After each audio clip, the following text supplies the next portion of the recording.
Allez, tout de suite, on va faire le point avec vous, Maxime Rioux, sur toutes les audiences, à commencer par hier soir. Et cette surprise, France 2 est en tête. Absolument, France 2 en tête avec le film Paulette, un film français avec Bernadette Lafont et Dominique Lavanant. 4 500 000 téléspectateurs et 18% de part d'audience. France 2 qui bat donc TF1 avec la super production Fast and Furious 6. 4 400 000 téléspectateurs et 20,4% du public. Donc belle surprise du côté de France 2. Troisième place pour France 3 avec 2 nouveaux épisodes de la saison 8 des Enquêtes de Murdoch. 3 100 000 téléspectateurs et 12,5% du public. Au pied du podium, on retrouve M6 avec un nouveau numéro de Zone Interdite, le magazine de Wendy Bouchard qui s'intéressait au fonctionnement du cerveau, et un score en hausse par rapport au dernier numéro de Zone Interdite. 2 500 000 téléspectateurs et 10,7% de part d'audience. Et puis du côté de la TNT, il y avait sur France 5 ce fameux documentaire dont on a parlé vendredi dans cette émission, documentaire sur les œufs, et ça a cartonné. Eh bien oui, on leur a porté chance avec ce documentaire Les Mystères de l'œuf. 1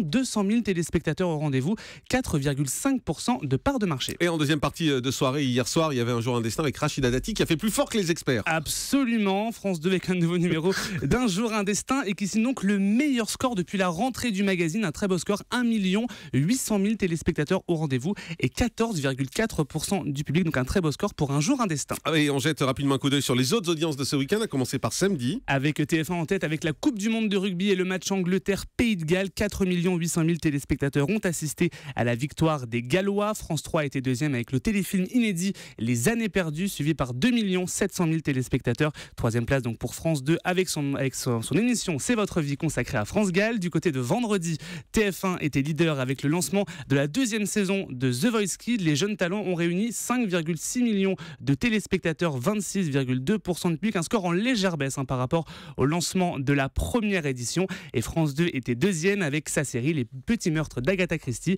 3 800 000 téléspectateurs et 16,2% du public. Merci beaucoup Maxime. C'est vrai que Maxime Rioux est une star. Il a eu droit à une page complète dans Var Matin ce week-end. Mais taisez-vous. Mais oui, où il Et parlait les grands-parents ont pleuré, donc voilà. Ils sont de là-bas. Vous êtes du Var? Oui, de Saint-Égulf. Non, c'est pour ça que Var Matin lui consacre une page. C'est parce qu'il est de Lille en fait. Ils se sont dit c'est une bonne idée, ça fera un C'était pour contraste. savoir de quelle ville il était. De Saint-Égulf, très Fréjus.